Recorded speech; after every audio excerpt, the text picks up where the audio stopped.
All right, Los Angeles, what's going on? Back live to basically just recap the rest of day 2, and I'm joined by one of my best friends, one of the coolest guys I know, one of the most knowledgeable guys I know, even though he's a Kansas Jayhawk fan, and even though he's a Chiefs fan, knows his ish, former co-host, Talon Graff, the coach. What's up, man? How you doing? Dude, doing well. Better now that I'm talking to you. But Right? yeah, dude, draft day, right? Or draft weekend. It's one of the best times for any football fan. Okay. Is it obviously it's different when the Chiefs are playing, but what do you enjoy more, the draft or the Super Bowl? Traditionally the draft for obvious reasons, but since obviously with the Chiefs being there, I'd much rather. Yeah, changes perspective. Yeah, I someone asked me that too, and I'm like, well, if my team's in it, probably the Super Bowl, but if not, and I love the Super Bowl, but if not, I mean the draft, it's a 3-day event. It's like you prep. To me, I think I said it like this, like the Super Bowl is like Thanksgiving. Like it's there, you love it. There's the fixins. The draft is like Christmas. Like you prep like months in advance. Like usually people that like Christmas, like me, I'm listening to Christmas music in like October. I'm getting my Christmas shopping out of the way. Or I'm not, my wife is, but it's like a preparation, and then you finally get to it, and it's like this big multi-day event. That's the draft for me.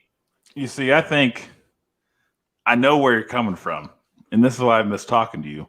But I think it's more the draft is Easter and the Super Bowl is Christmas, because everybody celebrates the Super Bowl. Everybody knows about the Super Bowl, right? Like Christmas is Christmas. Everybody does Christmas, but Easter's for like the diehard religious people, right? Like everybody, Easter is for the people like know about the backstory, the resurrection, all that stuff, and that's like for the diehard football fans. Like everybody wants to see the draft where people go. So I see where you're coming from, but I see it as a little bit different. That's fair. I get that, but yeah, I feel like everyone celebrates Thanksgiving. Like Thanksgiving's a non-religious holiday. Everyone. That's the Super Bowl. Everyone. That's true. That's true. I didn't think about it that way. But yeah, I get what you're saying. Maybe it's just your analogy was perfect. Maybe I was just saying because Easter is not that big of a holiday. But right. Well, I took a big religious swing there. So. That's okay. That's all right. I missed that too. So before we get into it, bro, I know we talked a little off air, but how you been? What's new with you? What's going on? What's up with you in the football world? Yeah. No. Just keeping on it, trying to stay current. We had a weird spring football season, which is weird to for any coach to go through, but yeah, obviously with the whole COVID deal, high school football was pushed back, so we had a spring season, which is fun, and it was good to have a season and see the guys be able to compete. But it was just different. But other than that, planning a wedding and coming out, bro. Yeah, just a couple months away. Yeah, certainly. Yeah, it should have happened back in November, as you were well aware of, but just gotta take every speed bump as you take them, and it'll be worth the wait. It will be 100%. Yeah, and we'll be there. You're absolutely right. We'll be there. I'm excited to see you and your beautiful bride. But what are you up to? Like I know you're doing stuff with Chiefs Wire still, and tell everyone, what you're up to doing that wise. Yeah, so Chiefs Wire is probably the biggest thing I got going on right now. Just contributing and writing and trying to get their podcast bigger and better and improved and stuff like that. But also doing stuff for Draft Tech, which covering the Rams for that. I was the Rams writer, and which was fun. It was kind of difficult at times with that lack of a first round pick, but there's obviously plenty of spots to go.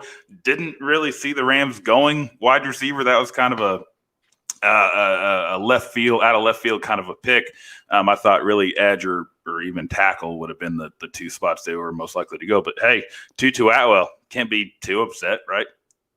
I mean, he's a burner. So I was talking about this earlier before we get into these round 3 picks, is where I'm having you on to bring some good insight there. But I just had a weird feeling. I think it's just because whatever anyone thinks Les Snead should do, he does the opposite. Like last year was, we need interior offensive line, we need linebackers, we need this, and he drafts Cam Akers, which everyone was up in arms, ended up being a phenomenal pick. So this year I was like, I think they're gonna, yes, we need a center, yes, we need a guard, yes, we need linebacker, but I was like, they're gonna draft a juice guy. Like Sean McVay's offense was too bad last year. They got the quarterback they needed. And I know it pained him in his stomach with how bad the offense went. So he wanted a juice guy that could spread the field. They signed Deshaun Jackson, but he's probably going to play 3 games.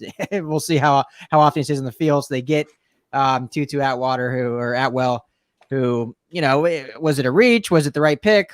Was it a whatever you want to say? But he's going to come on and be dynamic right away. So I know fans, Rams Twitter was like imploding. I know they're not happy about it, but overall, I think when they see him on the field, it should pan out okay, I think.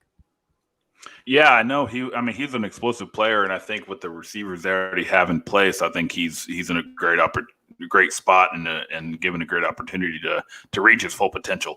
If he's relied on to be the guy, I don't think he's able to do that. But with, of course, Cooper Kupp and the other big one, Robert Woods. Robert Woods. Thank you, Jesus. Yeah. I know Josh Reynolds walked away, and it's been a long day. But yeah, I think with those two guys already in place, I think Atwell is in a good spot. But yeah, besides that, Ernest Jones, the latest pick for the Rams, I think that's a sneaky good pick. I don't think it's not a set the world on fire kind of pick, but it's a depth pick, and he kind of reminds me of a guy that is already on the Rams roster, and Micah Kaiser.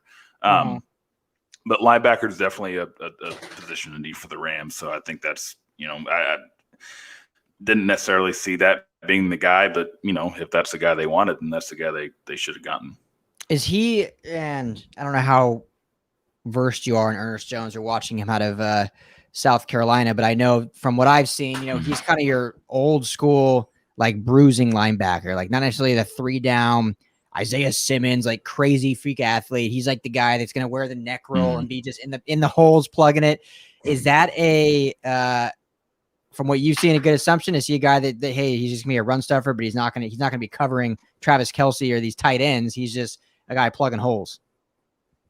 Yeah. I think his role is going to be very specific in that defense, and in a 3-4, you want linebackers that can cover, and that's just not his strength. But you look at their division, the 49ers, they like to run the ball. The Seahawks like to run the ball. And obviously the Cardinals with their offense, they like to run the ball as well. And they throw it obviously with Hopkins, but Murray being the running threat, you want guys that are able to stop the run.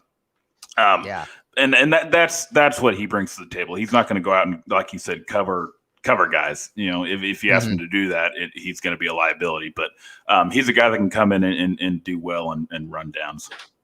Yeah, I love that you said Micah Kaiser, because that was like my comp for him too, and they're now on the same team. So Micah Kaiser flashed pretty decent when he wasn't hurt. Obviously not an all pro or anything, but I mean he can certainly play. And so if Ernest Jones, I think where Rams fans were upset was thinking, and this is what every fan does always, like, oh, we could have gotten him in the 4th round or the 5th round, like it's a reach. But if the Rams felt he was a fit for what Raheem Morris wants to do on defense, he's not like a bad player, like we're saying. Like he had 86 tackles in 7 games last year. So led the team back-to-back years in tackles. So he has a nose for the football. Again, me from doing the podcast, I'm just an optimistic guy. So I'm always going to find the positives, but I don't think it's horrible. It's not the guy I would have gone for personally. If I'd taken any negativity, I would have gone a different direction or taken a different player.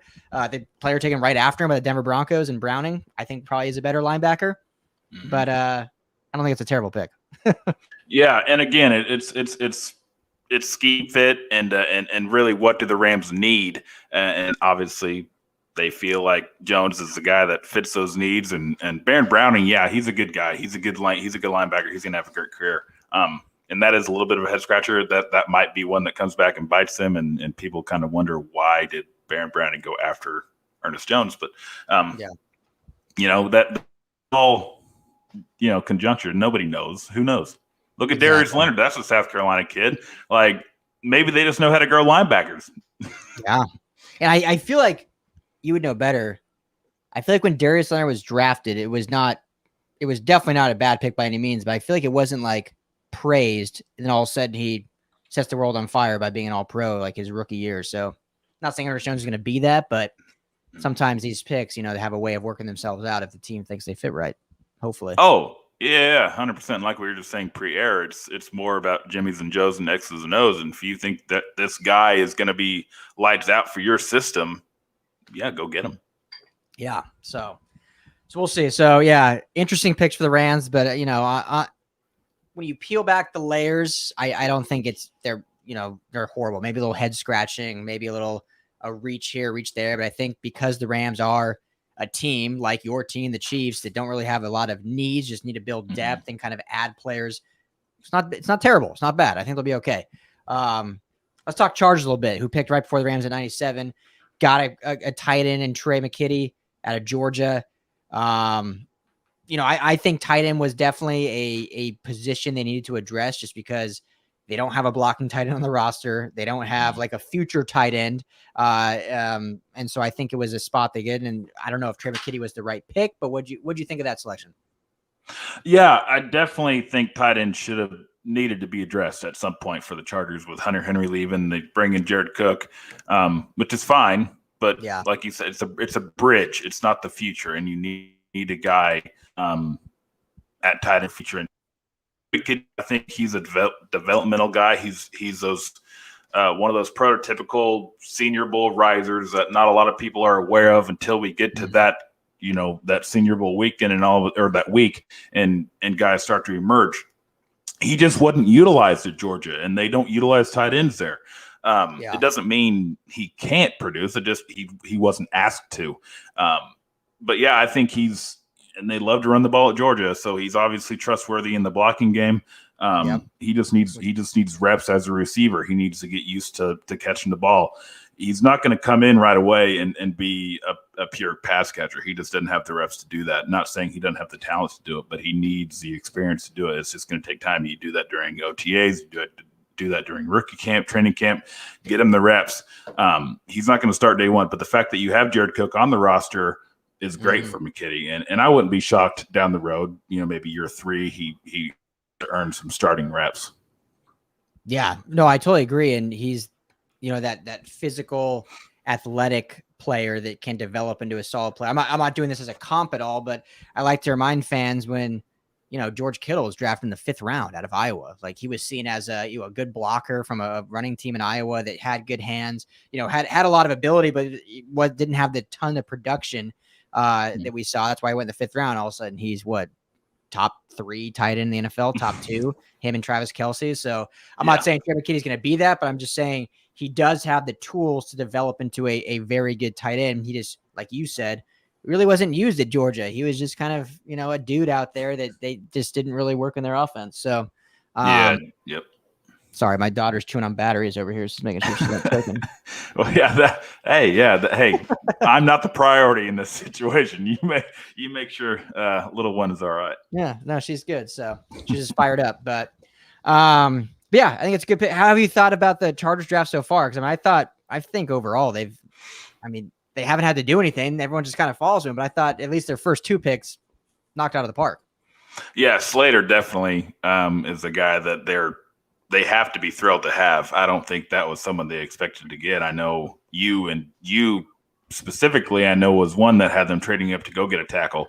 But to get Slater, what was it? 13. 13, yeah. That's a steal a little bit because not only is he capable of playing tackle, which I think that's going to be his spot, but if it doesn't work out, he could always slide in. Like he's one of those versatile guys that if he's not a tackle, he can play guard. It's not one of those, if he's not a tackle, he's out of the league. Like he could play along the offensive line. So I think that's a great grab. Center, I think, too, a little bit. Yeah, I'm sure he did. I'm not sure. I'm not 100% sure on that. But yeah, I think that's a kid that, that wouldn't surprise me. Yeah. So, that was a home run. I love Asante Samuel Jr. I don't know how you feel about him, but I think he was my CB 3 or 4 anyway, but then just how he fits in Brandon Staley's system. I know you've mentioned, he's a little undersized, but I could see that Darius Williams' role, who's kind of an undersized corner too. But, as long as you're a good tackler and have a nose for the football, which he does, I think what do you have? I can't remember the number, but the passes defended was really high production level compared to some of these other corners. So, I think that was a home run. And then, the wide receiver pick he's a good receiver, kind of a head scratcher. I was talking about it earlier, but he's not a bad pick. It's just kind of seems like they're almost drafting him to potentially take over for Mike Williams in the future. Cause they do kind of the same thing, high point in the football, but overall, I think the Chargers have had a pretty good draft, 4 picks in. Yeah, no, they've hit on a lot of guys. Yeah, the Palmer one is the outlier. That's the one that people are going to look at and say, I'm not really sure what they're thinking there. But he's a kid. That's a potential draft. I think. The floor on him is probably where that's at, but the ceiling might be higher than some are thinking. Right? Like how bad he can be, but how good can he be? I think that's where they're thinking like maybe we have something.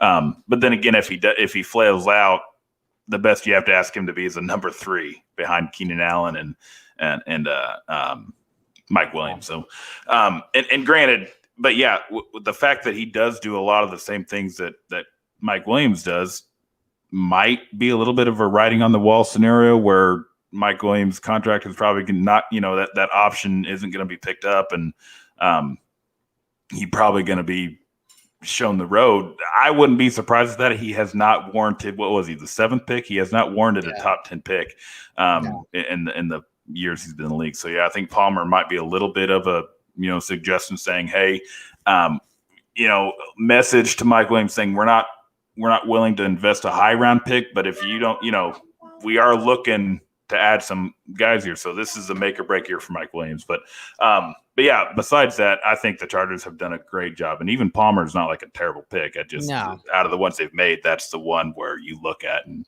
say that one doesn't fit in. Yeah. It was a bit odd, but yeah, to your point, it could be one of those when you look at like a Mike Williams who is a good player, is a good receiver. He's just not at this point in his career worth the $15 million they're paying him this year in the 5th-year option. And, a guy that high points the ball, but he averages 40 to 55 catches a year. Right. That could be Palmer, which at a third round grade, that's great. If you get a guy in the 3rd round, he's going to give you 40 to 50 catches, 500 to 700 yards, 6 to 8 touchdowns. You're stoked. 7th pick overall. You need a little more to that. So that might be them saying like, all right, Mike Williams, your year to show out, or we found your replacement kind of thing. Kind of similar to how the Rams did, taking Van Jefferson, who's I'm not saying they were trying to replace Cooper Kupp, but does the same things. Just when the contracts stack up for the Rams, and they have to replace, they still get that production level. So so that makes sense. So let me ask you this, since you're, just a big draft guy overall, I'll put you on the spot here so you can think about it if you need to, but who's been your so far 1st, 2nd, 3rd round, your steal of the draft so far, the guy that you're just like, wow, he either went too late or just went to the perfect situation, and who's been your like biggest WTF? Like what are these guys doing? So the linebacker from Notre Dame, Kimura, or JOK. JOK. I'm surprised he tumbled as far as he did. So I think that might end up being the steal. He ended up going to the Raiders? To Cleveland. That's right. They are going to having him, Myles Garrett. Yes, yeah, and with Newsome in the 1st round, the Browns have added 2 really good defenders to that defense. Yeah. So I think the JOK tumble to the Browns is a pretty good steal, and then Walker Little to the Jaguars. I like Walker. I think that's a good pick. I just don't know if it was warranted for a 2nd round. Like I think a lot of people had him going 4th, 5th, maybe even 6th. Yeah. But that's such a boomer bust pick. If they hit on it, you don't. It's like you use a 2nd rounder, so that's what you expect. Using a 2nd rounder on him makes him not a boomer bust. Now it's like, okay, well, you expect him to play at a 2nd round level. Yeah. I think if you draft him 3rd, 4th, 5th, your value increases so much, because I do think if he reaches that ceiling, if he reaches that potential, that's the 2nd round pick. But it's so unknown. That to me, I like the player, and I think he's going to be a good NFL player. But I think there's so much more value to be found with that pick than what they got. Yeah, no, I agree. I was definitely when he went. I'm trying to remember when he went, but I know there were, at least that I valued, there were other tackles on the board, like quite a few. Eichenberg was still there. Quite a few other ones that I was I would have them Radunes, over I think, was still there. It was definitely one of those where it's like, oh, okay. I mean, what'd you think of and I'll get you out of here in a minute, but what'd you think of Alex Leatherwood going in the 1st round of the Raiders? I know from Alabama, so obviously there's the Alabama pedigree, but to me that's like a reach, but at the same time he could end up being a very athletic, good NFL player. What do you think of that one? I always just like to bring up the Raiders since you're a Chiefs fan, I'm a Broncos fan. Cover the Chargers, so let's round out the AFC West. Yeah, absolutely. No, I don't think it's as bad as people are making it out to be. I had him going to the Colts in some of my mock drafts, so I saw him as a fringe first rounder. But Okay. he's similar to Slater in terms of if he doesn't work out at tackle, just move him to guard. And I think it's much more likely that Leatherwood becomes a guard. So having said all, I think the Raiders believe in Colton Miller. I don't think they really believe in the Parker kid. So I think they're looking at Leatherwood to compete at right tackle. And if that doesn't work out, and who knows, they might just want to slide him inside right off the bat. I'm not sure what the Raiders are thinking. But yeah, I don't hate the pick. I think it's a decent pick. I think he's a good lineman. I just don't know if he's a good tackle. Yeah, no, I like that. That's good insight. Because remember when it happened, it's everyone's like, oh, there the Raiders go reaching, which I love because I don't like the Raiders, so I'm not happy about it. And I guess Mia doesn't either. So, but yeah. So what? Last thing, I'll get you out of here. Who are some guys that you see in the final day that are some top prospects? Like I know for me, and I'm just because I cover these guys, but I always got to shout them out. But none of the SC guys went in the second or third round. So you got Amon-Ra St. Brown, who I think is going to be a very good receiver. I'm shocked that he's now making it into the fourth round. Tyler Vaughns is going to be a fringe 6th, 7th round, maybe in a walk-on, but I think he's going to be a good role player. You have Elijah Griffin, all these USC guys. And then you have Demetric Felton, who was I guaranteed he would not make it past the third round. Obviously, now I'm wrong. We're going into the fourth round here. I'm going to be giving away some T-shirts that we made. But he's a guy that I think is going to make a team very happy. So you can comment on those guys, but also just who are some guys that you think not necessarily maybe fell, but just guys that are going to make teams very happy on this day 3. Yeah, dude. St. Brown, I had him going. I was hoping he would go second round to the Chiefs. Clearly, that didn't happen. And he didn't get picked at all. I don't think. I didn't see the last handful of picks. No, he's still there. So shockingly. Yeah, so I don't really understand that because everything I see on tape, man, just tells me this kid is a playmaker and a baller and whatever. So yeah, so that's a guy that sticks out in my mind. That when you look at the teams in the fourth round, he cannot last long. Like he won't be there much longer. I can't imagine. But outside of that, yeah, Demetric Felton, I'm a big fan of his too. I'm just not sure if he's good enough at one position to warrant, or not maybe necessarily warrant a high draft pick, but he's a good receiver, he's a good running back, he's a good football player, but where is he going to be above good? Like when you get to the NFL and when you invest a decent draft pick, and I consider anything above 3 above a decent draft pick. Yeah, I just don't know if he's good enough at one position for him to warrant a decent draft pick. But once you get into 4th, 5th, 6th, now it's like, okay, yeah, we can find a niche for this guy. He can be used here. And when you have a guy like that, that's versatile, you have to remember you're learning more than one position.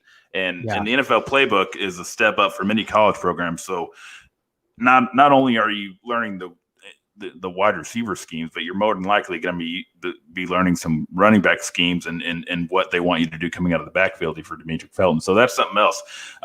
There's going to be a lot thrown at this kid no matter where he goes. So the team that takes him just wants to make sure the pick is right and for the value and what he can bring to the team. And not say he's going to be a good player. He brings something, multiple things to a team. But I just don't know. I think the thing is why he's kind of maybe dropping or teams don't maybe find as much value in him is what I've been saying is just he's good at a lot, but is he great at anything? Mm-hmm. No, I totally get that. I see so much like Alvin Kamara when there's sizes. Alvin Kamara is 5'10", 215. Demetric Felton's 5'10", 200. Alvin Kamara ran a 4.56. Demetric Felton ran a 4.55. So their tape is better than their testing, which I know a lot of people were hating on Felton because of his testing. But you put the tape on, he can do it all. And Alvin Kamara has made a career. Obviously, he's a running back, but he, I feel like sometimes there's games he has more catches than rushes.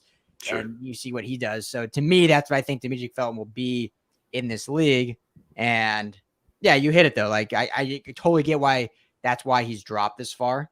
And that's why a lot of analysts had him going later and why I was like, no, it's not going to happen. And it has so far. But I just know when he gets in the league, he's going to pay dividends to whatever team takes him. So Yeah. Um, He'll carve out a niche. He's a good football player. yeah, no, for sure. So, well, brother, always good, man, catching up with you. What are you doing for day 3? Just keep it. Obviously, day 3 is always weird because it starts at like what 9? Would it start 9 a.m. or noon our time? Yeah, it's 9 our time Pacific. It's noon Eastern, and it's funny because I was just talking to my wife about this a little bit ago, and I was saying like day 3 is my favorite day because it's early start. Like I hate waking up and waiting around like for that prime time start time. Yeah. But yeah, the Saturday is like, all right, now we're getting into like the thick of it. Like this is when you get in the weeds and you like, if you know these guys, you know the draft. Like these are the guys that nobody's ever heard of. So this is when teams really start to, that they trust their scouts because I doubt very many GMs know the 5th, 6th, and 7th guys. Yeah. I think that's where your and your front office as a group comes, where you find your depth guys. So that's what I enjoy. And you're right. It is different. It's a different vibe, but I like that vibe. I like the grind vibe of it. All right, this isn't for everybody. This is for the real ones. That's where I get into it. I totally agree. And it's like college football. Wake up, you're cracking your first beer at 9 a.m. or even, NFL football starting at 10. So excited to get up and have my drink. I'm doing another live show at 9 a.m. starting. So that a boy. Keep on it, baby. Dude. It's beautiful. Did you see, speaking of day 3, though, I just want to ask you, did you see that video of the Eagles war room after taking, I can't remember who, but there was like, I don't know if it was a scout, but like not like Howie Roseman's going like doing like fist bumps and the dude was not happy. Did you see that? Yeah. Like everybody was kind of up and he was just sitting at his computer still. Yeah. Or something. He was like standing off to the side and Howie goes over to like fist bump and the guy gives him like a, begrudgingly fist bump. And then you can see them like start like arguing almost. If you haven't seen it, okay. Maybe I haven't seen that then. I'll find it. That didn't sound familiar. I'll send it to you because I saw it on Twitter, but it was like clearly, I don't know if it was, I couldn't tell if it was a scout or someone else, but clearly the guy they took was not the guy he wanted them to take. They looked like little kids like sour at each other, like, what, bro? Okay. Like, come on, this is going to work out good. I love that. Yeah, send that my way. It was good. So, yeah. All right, bro. Hey, tell everyone where they can find you at and where all your work's at. Yeah, for sure. At ChiefsWire is where you're going to find most of my stuff. And my Twitter handle is at CoachGraph34. Love it. So, all right, brother. Hey, be well. Appreciate you as always.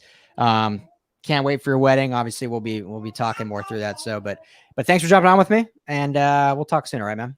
All right, man. Hey, take care.